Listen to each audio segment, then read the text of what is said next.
साठी किंवा इतर वेगवेगळ्या ॲपमध्ये हे इंडस्ट्रियल सेफ्टीच्यासाठी वर्कशॉप्स किंवा क्लासेस कंडक्ट करतात किंवा ऑनलाईनसुद्धा ते काम हे करतात. आपल्या SSYच्या कल्चरच्या दृष्टीने आम्हाला जेव्हा वेगवेगळ्या व्यक्तींची नावं डोळ्यासमोर आली की ह्या स्थानावरती आपण कोणाला तरी स्वतः काहीतरी अनुभवातून गेलेले किंवा स्वतः त्या कल्चरमध्ये असलेले आणि अनुभवाने समृद्ध असलेले अशा व्यक्तींना आपण शक्यतो बोलवतो आणि मग त्यांच्याकडून आपण काहीतरी घेतो. असं दरवर्षी आपण गुरुपौर्णिमेला आणि ह्या दत्त मंदिर वर्धापन सोहळ्यासाठी बोलवतो. तर त्या दृष्टीने मी मनीषजींचे परिचय करून देऊ इच्छितो. SSYच्या कल्चरमध्ये ते 1995 पासून आहेत, म्हणजे तुमच्या लक्षात येईल त्यांचं वय कमी आहे, म्हणजे किती लहान वयामध्ये त्यांना ते बाळकडू मिळालं असेल ते विचार करा. ते गुरुजींच्या सान्निध्यात राहिलेले आहेत. बऱ्याच प्रकारची कामं त्यांनी त्यांच्याबरोबर केलेली आहेत. त्यात आणखीन एक सांगायचं विशेष म्हणजे गुरुजींनी जे इन्फंटसुद्धा प्रोग्राम म्हणजे 0 to 8 वयोगट म्हणतो, म्हणजे थोडक्यात आर्ट ऑफ पॅरेंटिंग किंवा लहान मुलं संपूर्ण संगोपन म्हणजे गर्भावस्थेपासून पूर्ण 8 वर्षापर्यंतच त्यांची ओव्हरऑल हे करावे असा एक विशेष कार्यक्रम गुरुजींच्या मार्गदर्शनाखाली निर्माण झालेला आहे. तर ते त्यांनी मनापासून ट्रेनिंग घेऊन ते आज कित्येक वर्ष ह्या ISP म्हणून जो काही प्रोजेक्ट आहे त्याच्यावरती काम करतात.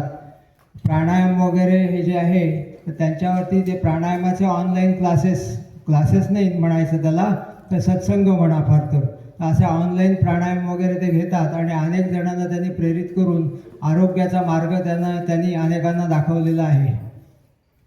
आणखीन एक सांगायचं गोष्ट म्हणजे ते माझे गुरु आहेत. म्हणजे आता माझं वय आणि त्यांच्या वयात जो फरक दिसेल तुम्हाला, पण म्हणून मी म्हटलं की ते लवकरच त्या कल्चरमध्ये आले होते आणि चिल्ड्रन्स SSY म्हणजे लहान मुलांचा जो वर्ग घेतला जातो तो फर्स्ट फेजला मी जेव्हा गेलो होतो ट्रेनिंगला त्यावेळेला त्यांनी मला ते शिकवलेलं आहे. तर त्यावेळेला मी त्यांच्याबरोबर जवळजवळ 15 दिवस होतो आणि खूप मनमोकळं अगदी म्हणजे मला असं कधी ते हे असं वाटलेलं की टीचर्स ट्रेनिंगचे हे आहेत आणि ते खूप मोकळेपणाने अगदी आनंदाने नाचत खेळत म्हणतात हसत खेळत सगळं असं चाललं होतं ट्रेनिंग वगैरे आणि खूप सुंदर पद्धतीने ते समजावून सांगितलं की त्याची बेसिक थीम काय आहे आणि मग त्यामुळे सोप्या भाषेमध्ये समजावून सांगणं अशी त्यांची हातोटी मला त्यावेळेला ते जाणवली. आणि असे हे गुरुजींच्या मार्गदर्शनाखाली सहवास लाभलेले, गुरुजींच्या कार्याने प्रेरित झालेले आणि अखंड त्या कार्यामध्ये असलेले म्हणजे व्यवसाय सांभाळूनही असे असणारे जे आहेत तसे मनीषजी आपल्याला आज मार्गदर्शक लाभलेले आहेत. तर मी त्यांना विनंती करतो की त्यांना गुरुकृपा म्हणा, दत्तकृपा म्हणा, ह्याचा अनुभव म्हणा किंवा ती कसं असावं किंवा काय आहे ह्या संदर्भामध्ये ते आपल्याशी जे काही करणार आहेत प्रबोधन करणार आहेत तर त्यांनी सुरुवात करावी अशी मी त्यांना विनंती करतो. जय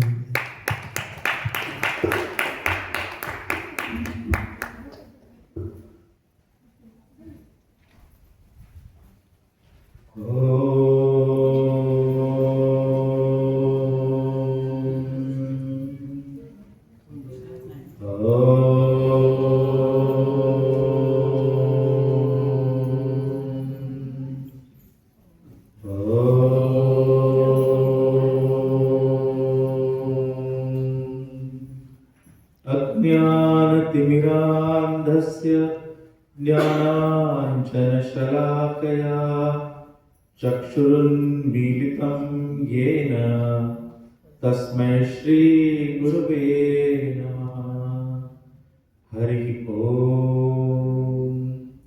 श्रीगुरुभ्यो नमः. हरिः ओम.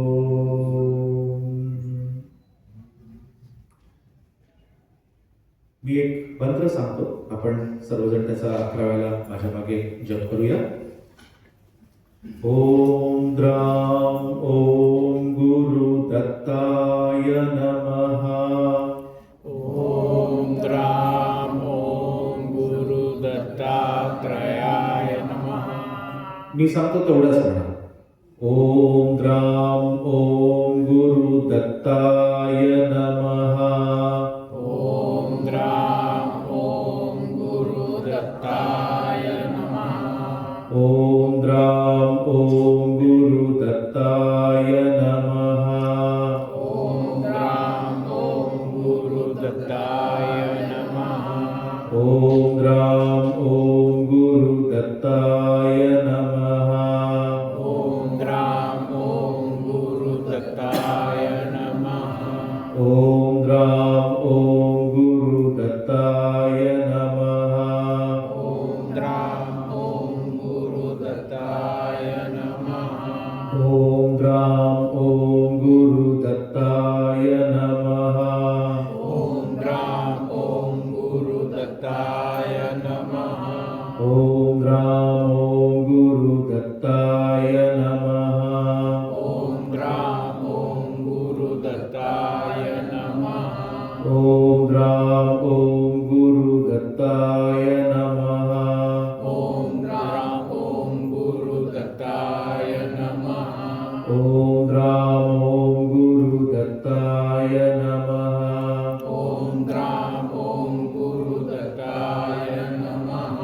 ॐ द्रां ॐ गुरुदत्ताय नमः. ॐ द्रां ॐ गुरुदत्ताय नमः. ॐ द्रां ॐ गुरुदत्ताय नमः. ॐ द्रां ॐ गुरुदत्ताय नमः. गुरुदेव दत्त. जय गुरुदेव. जय गुरुदेव. कसे आहात सगळे? दिसतच आहे चेहऱ्यावरती तेज. आज विषय या दत्त मंदिराच्या वर्धा मंदिरानिमित्त गुरुकृपा किंवा दत्तकृपा असा आहे. पण मग ही दत्तकृपा किंवा गुरुकृपा म्हणजे नेमकं काय?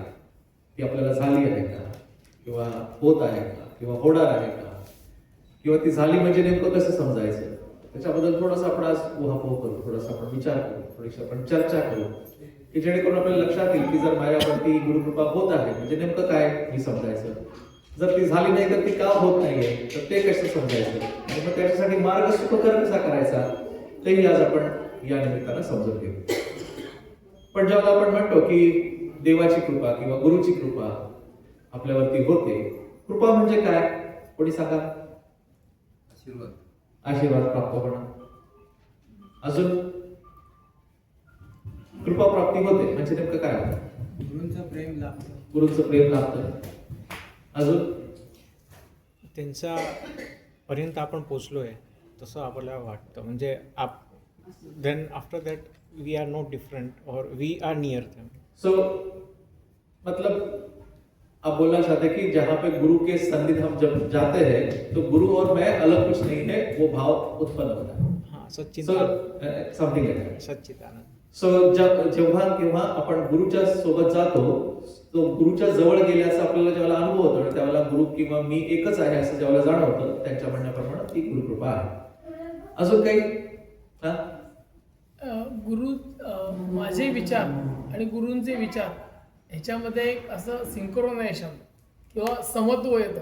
समत्व आहे. आणि आपले विचार त्या विचाराशी समान होत चाललेले आहेत. त्याच्यामध्ये ती एकत्वाची जाणीव पण येते आणि त्यांच्या कृपेनेच हे होत आहे. हे कर्तेपणाचा हळूहळू कमी होत जातो आणि त्यांच्या कृपेने हे होत आहे ही जाणीव म्हणता येईल किंवा अनुभूती हे नाही, ही उमज येत जाते. उमज आहे. उमज हा शब्द जास्त योग्य ठरेल समजपेक्षा. आणि मग ती वाटचाल चालूच राहते. म्हणजे ते न थांबणार आहे. हा एंडलेस आहे असा तो प्रवास.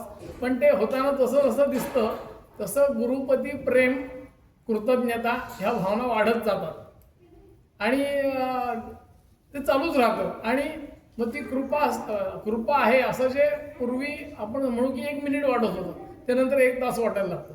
तो काळ आणि ते उमज हे दोन्ही वाढत वाढत असं जातात. आणि मग असं एका टप्प्याला आपण आपल्यातूनच येतं की बाबा कृपा झाली असं आपल्याला जाणवतं.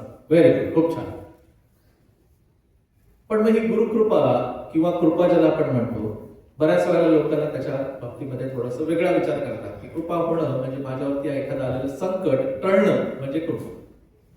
एखादा अपघात माझ्यावरती होणार आहे, माझ्यासोबत होणार आहे, ते गुरुला दिसतं ना, दत्तांना पण दिसत असतं, देवांना पण दिसत असतं. पण ते जे काही होणारं संकट आहे ते संकट नाश करणं, ते संकट टाळणं म्हणजे माझ्यावरती कृपा झाली.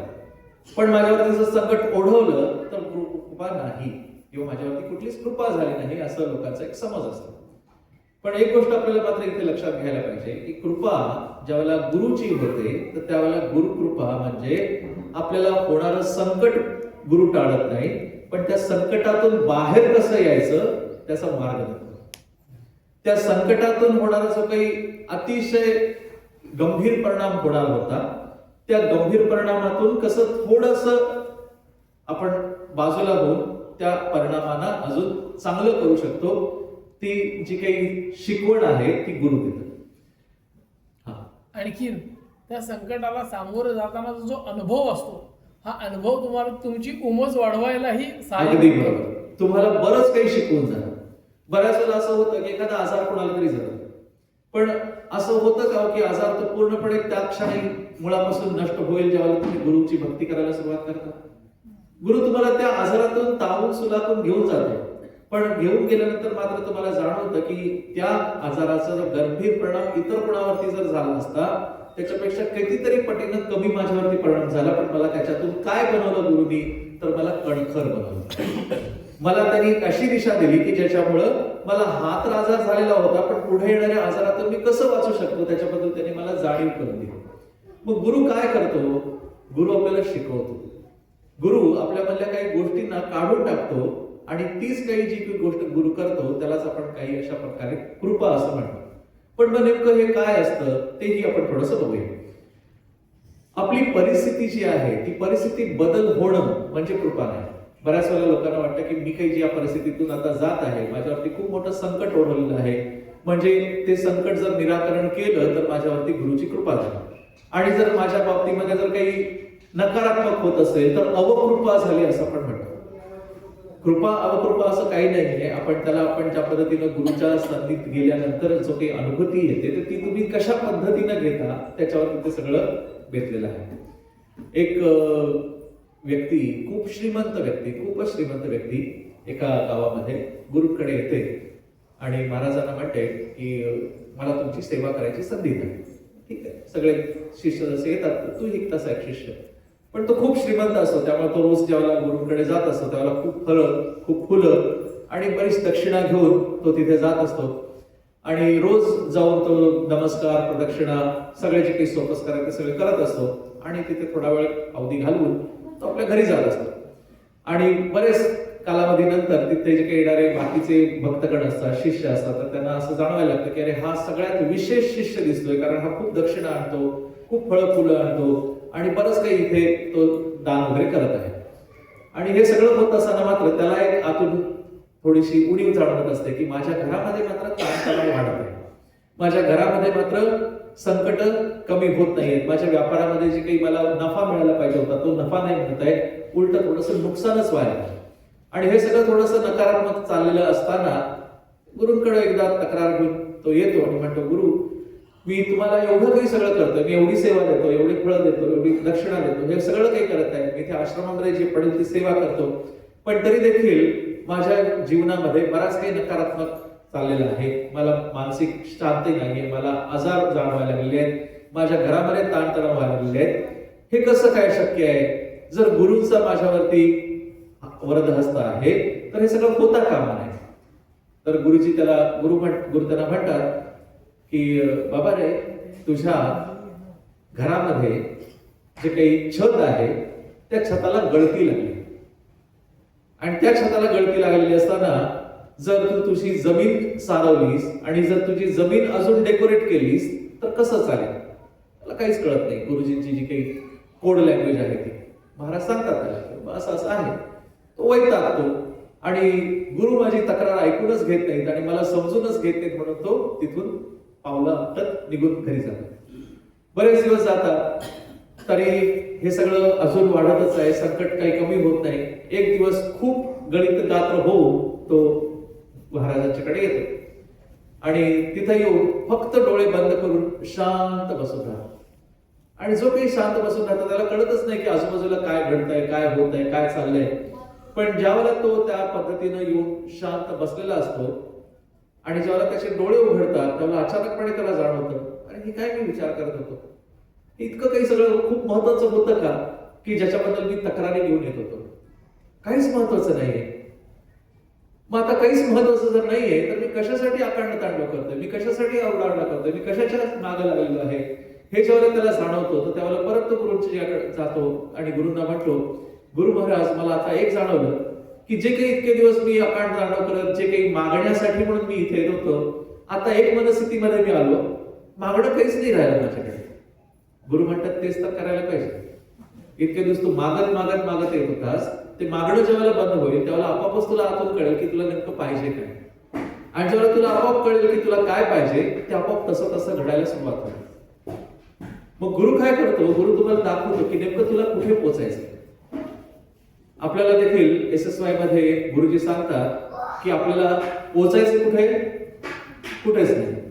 प्राप्त काय करायचंय, काहीच नाही. मग जर काही प्राप्तच करायचं नाही, कुठे पोहोचायचंच नाही, तर काय मिळायला पाहिजे, काहीच मिळालं नाही पाहिजे. मग ज्यावेळेला काही मिळायलाच नाही पाहिजे असं म्हणून तुम्ही 15 मिनिटं डोळे बंद करून बसता, त्यावेळेला जे जे काही पाहिजे ते सगळं आपोआप व्हायला सुरुवात होतं. हो का नाही? मग हे होण्यासाठी मात्र मग काय करायला पाहिजे, गुरुनी सांगितलंय की तुम्हाला बाकी काही करायचं नाहीये, तुम्हाला फक्त निरीक्षण करायचं. तुम्ही कुठे आहात ते एकदा तुम्हाला जर जाणवलं तर तुम्हाला कुठे पोहोचायचं ते आपोआप तुम्हाला कळून जाणार आहे.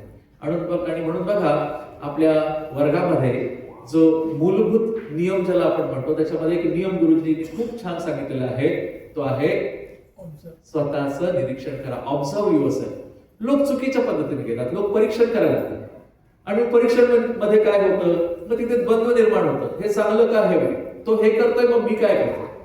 तिथे तुमच्यामध्ये कुठेही द्वंद्व येता कामा नये. आणि जिथे द्वंद्व नाही, जिथे चांगलं वाईट, योग्य अयोग्य ह्याच्या परे तुम्ही जाता आणि स्वतःला फक्त बघायला सुरुवात करता की मी काय आहे आणि मी कुठे आहे, आपोआप तुम्हाला जाणवतं की तुम्हाला कुठे पोहोचायचंय. पण ही दिशा, ही अनुभूती, ही जाणीव आपल्याला गुरु करून देते.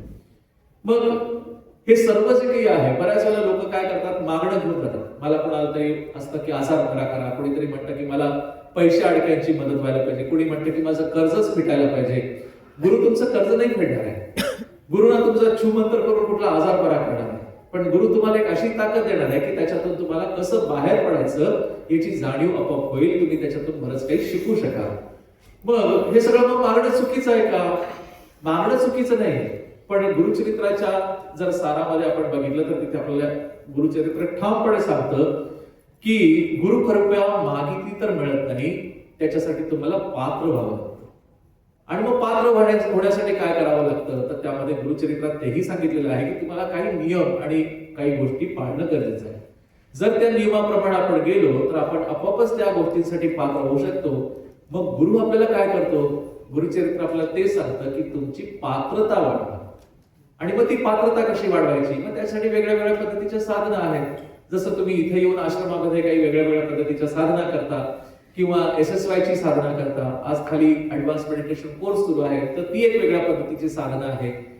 पण मग ही साधना करत असताना तुमची एक योग्य पात्रता निर्माण झाली की आपोआपच ती कृपा तुम्हाला व्हायला लागते आणि ती कृपा दृष्टी जी गुरुजीची आहे ती तुम्हाला दिसायला सुरुवात होते. हा एक अनुभव आहे, एक अनुभूती आहे. मग ज्यावेळेला आपल्याला स्वतःलाच ही कृपा हवी असं वाटतं तर त्यावेळेला आपल्याला स्वतःला एक प्रश्न खूप महत्वाचा विचारणं आवश्यक आहे. मी हे जे सगळं करतोय हे मला पाहिजे गुरुकडून, त्यासाठी मी येतोय की माझ्यामध्ये बदल व्हायला पाहिजे मी म्हणून येतोय. जर माझ्यामध्ये बदल व्हायला किंवा करायला मी तयार नसेल तर कृपा होणार नाही. लोकांना काय असतं की मी जसा आहे तसा आहे. आजच्या घडीला आपल्याकडे मोबाईलच्या माध्यमातून म्हणा, बऱ्याचशा OTT चॅनलच्या माध्यमातून म्हणा, इतकं सगळं नॉलेज आलेलं आहे. आता तर AIच्या मुळे ChatGPT वरती काही टाकलं तरी तुम्हाला सगळी उत्तरं समोर मिळतात.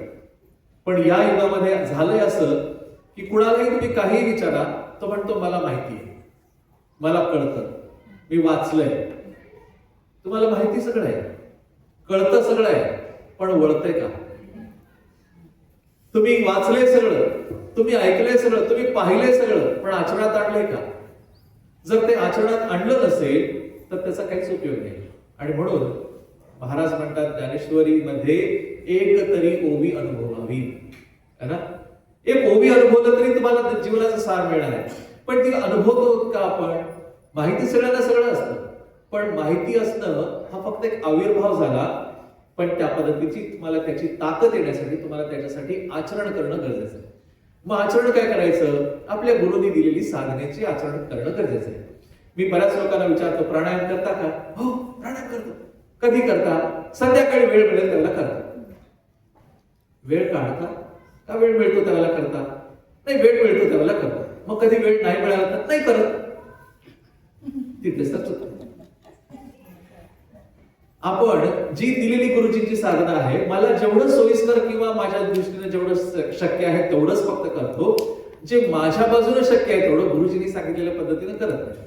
आता इथेच एक छोटासा प्रश्न विचारतो. मला तुम्हाला काही उघडं पाडायचंय म्हणून नाही विचारत आहे, पण मी हे शक्यता आहेत अशा म्हणून मी बऱ्याच वेळा लोकांना जेव्हा प्रश्न करतो तिथं लगेच थोडंसं उत्तर वेगळ्या पद्धतीचं येतं. SSY केल्यानंतर आपल्याला समाधी अभ्यास शिकवला, बरोबर? आणि गुरुजींनी एका ठिकाणी सांगितलेलं आहे की समाधी अभ्यासची जी काही अभ्यास पद्धती आहे ही त्रिकाल संध्या आहे, बरोबर ना? मग या त्रिकाल संध्येमधला सगळ्यात महत्वाचा कालावधी कोणता? मध्यान्ह. तुमच्यापैकी किती लोक मध्यान्हाचा समाधी अभ्यास करतात? आजूबाजूला लोक बघा, फक्त 4-5 लोकांचेच हात आहेत. बाकीचे लोक मग समाधी अभ्यास कधी करतात? संध्याकाळी ना, किंवा कधी केलं तर सकाळी. पण मध्यान्हाची जर समाधी अभ्यास तुम्ही केली नाही तर तुम्हाला काहीच उपयोग नाही. कारण गुरुजींनी त्याला सांगितले त्याचा ब्रेक इव्हन पॉइंट जेव्हा तुमची सकाळची सुरुवात होते आणि रात्री जेव्हा तुम्ही झोपी जाता त्याच्यामध्ये जी वामकुक्षी घ्यायची त्याच्यामध्ये फक्त तुम्ही शरीराला विश्रांती देणार आहे, पण तुमच्या मनाला विश्रांती कधी मिळणार? तुमच्या बुद्धीला विश्रांती कधी मिळणार? तुमच्या या 7 आतल्याच्या काही रचना आहेत त्यांना कधी विश्रांती मिळणार? ती खोलवरची विश्रांती तुम्हाला त्या मध्यान्हाच्या समाधी अभ्यासामध्ये आहे. गुरुजी तुम्ही सांगता ते सगळं छान आहे, पण मला मात्र तेवढं शक्य नाही. मग कृपा कधी होणार? म्हणून असं म्हटलं जातं, गुरु सांगतो त्याला माहिती ते का करायचंय, पण ते का करायचंय हे गुरुंनी करून बघितलेलं आहे म्हणून ते सांगतात.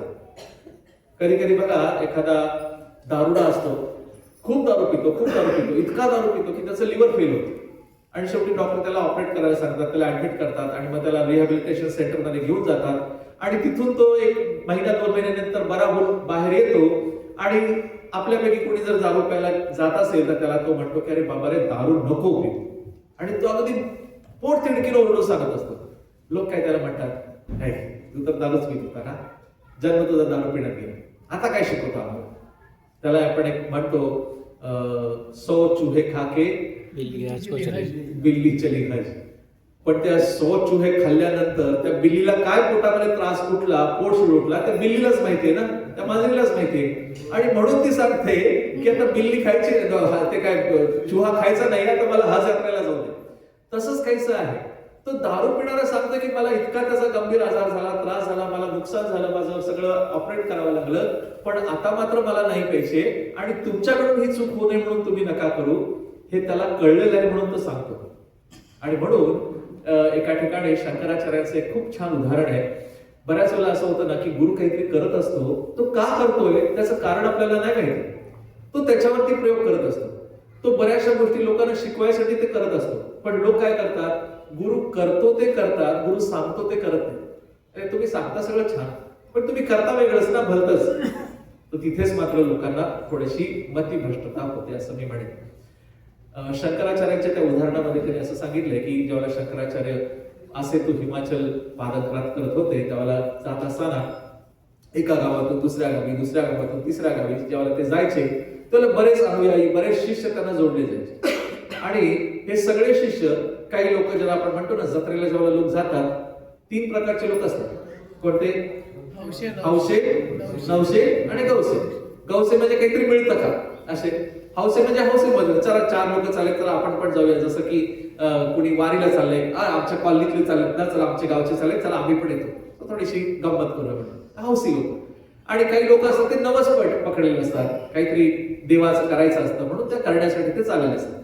पण हे जे काही असे हाऊस माऊस करणारे लोक असतात किंवा जे गवशे लोक असतात तर ते लोक थोडासा विचार करतात, अरे एवढी सगळी जत्रा चाललेली आहे, फळं मिळतायत, मिठाई मिळतायत, बहुत सगळं काही धान्य मिळतंय आणि बऱ्याचशा काही लोक तिथे जे काही दान पुण्य करतात त्यातल्या काही गिफ्ट वस्तू आपल्याला पण मिळतील म्हणून हे त्या काफिल्या मागणं चाललेले असतात. आणि मग होता होता जे काही तिथे दान म्हणून गुरुजींच्या पात्रामध्ये शंकराचार्यांच्या टाकलं जायचं. ते काही एवढं सगळं खायचे नाहीत ना. ताटं भरून मिठाई यायची, ताटं भरून फळं यायची. ते काय करायचे, हात लावायचे, तुकडा खायचे आणि सगळे आपल्या मुलांना शिष्याला द्यायचे. पण हे सगळं होता होता त्या शिष्याला वाटलं की आपल्याला जे काही मिळतंय हे आपल्यासाठीच गुरु सगळं मागतोय आणि आपल्याला सगळं देतो. आणि त्याच्यानंतर काही लोकांना गर्वही आला, अरे हे तर आपल्यासाठीच आहे. म्हणून ते तिथे त्याची लूटपाट करायला लागले आणि त्याची हेळसांड व्हायला लागली. मग असं होता होता एका गावातून दुसऱ्या गावी जात असताना गावाच्या वेशीवरती एक दारूचा गुत्ता असतो. तो शंकराचार्याचा भक्त असतो. आता तो म्हणतो, महाराज तुम्ही आमच्या गावातून चाललेला आहात, माझ्या दाराशी आलेला आहात, पण तुम्हाला मी काहीतरी ऑफर केल्याशिवाय इथून सोडणार नाही. आता मी तुम्हाला काय देऊ शकतो? माझ्याकडे तर मी आता काही भाकरी तुकडा आणलेला नाहीये. माझ्याकडे उकळतात हे फक्त दारूचा रसच आहे. माझ्याकडे दुसरं तुम्हाला ऑफर करायला काहीच नाही, देण्याला काहीच नाही. तर म्हटलं अरे ओम भगवती भिक्षा देई म्हणून आपलं पात्र समोर करतात आणि म्हणतो आता काय देऊ, काय पण जे उकळते ते दे रस. ओके ठीक आहे. मग तो जे काही उकळणारी ती दारू असते ती त्यांच्या पात्रामध्ये ते घालतो आणि त्यांची भिक्षा मागून पूर्ण होते. तो रस ते पितात आणि ते पिल्यानंतर सगळ्यांना वाटतं की आता हाच प्रसाद आहे म्हणून ते जे सगळे अनुयायी आले असतात त्याच्याकडे जे काही हंडे भरलेली दारू असतात ते दारू पितात आणि सगळे बेवडे लोळायला सुरुवात करतात. आता हे फक्त एका कटाक्षानं शंकराचार्यांना दिसतं की हे सगळे आता हा पूर्ण धुंद मस्त होऊन लोळत पडलेले आहेत. त्यांना त्याचा काही गर्भित अर्थ कळलेला नाही. भिक्षा मागितलेली आहे ही मजा मौज करायची गोष्ट नव्हे. आणि त्यांनी पण किती घेतलं असं ते कटोतीमध्ये जेवढं येतं तर एक थेंब घेऊन ते फक्त प्रसाद पूर्ती म्हणून करतात आणि बाकी सगळं वाटून देतात. आता हे बघितल्यानंतर त्यांना लक्षात येतं मी करतो ते करतात, मी सांगतो कशा मधीत अर्थानं ते कळत नाहीये. आणि म्हणून असंच एक 2 गावं पुढे जातात आणि पुढे गेल्यानंतर त्या गावाच्या वेशीवरती एक लोहार असतो आणि तो लोखंडाची सगळी पात्र बनवत असतो. त्यासाठी लागणारं जे काही लोखंड असतं तर त्याला एका पात्रामध्ये उकळायला ठेवलेलं असतं. ते लोखंडाचा रस जसा खळखळत उकळत असतो ते काही न बोलता त्याला म्हणतात ओम भगवती भिक्षा दे आणि आपलं पात्र भिक्षेचं पुढे करतात. तो म्हणतो मी काय तुम्हाला वाढवू, आता माझ्याकडे तर दुसरं काहीच नाही वाढायला. माझ्याकडे फक्त आणि फक्त हा उकळता लोखंडाचा रस आहे. अरे जे काही आहे तो रस, तर तो रस मला भिक्षा म्हणून दे, नाहीतर माझं आजचं अन्न ग्रहण होणार नाही. आणि मग ते रस जेव्हा घेतात तर तो उकळता लोखंडाचा रस शंकराचार्य पितात आणि फक्त एक कटाक्ष मागे घ्या. तिथे लोकांना कळतं गुरु सांगतो ते करा, गुरु करतो ते करायची ताकद आपल्यामध्ये कधी कधी असत नाही. सो सांगण्याचा मतित अर्थ असा की शंकराचार्यांनी जे काही केलं ते दाखवून द्यायचं होतं त्यांना की मी केलं, त्याचं कारण वेगळं होतं, ती फक्त भिक्षा होती, पण त्याच्यासाठी मी जगत नाही.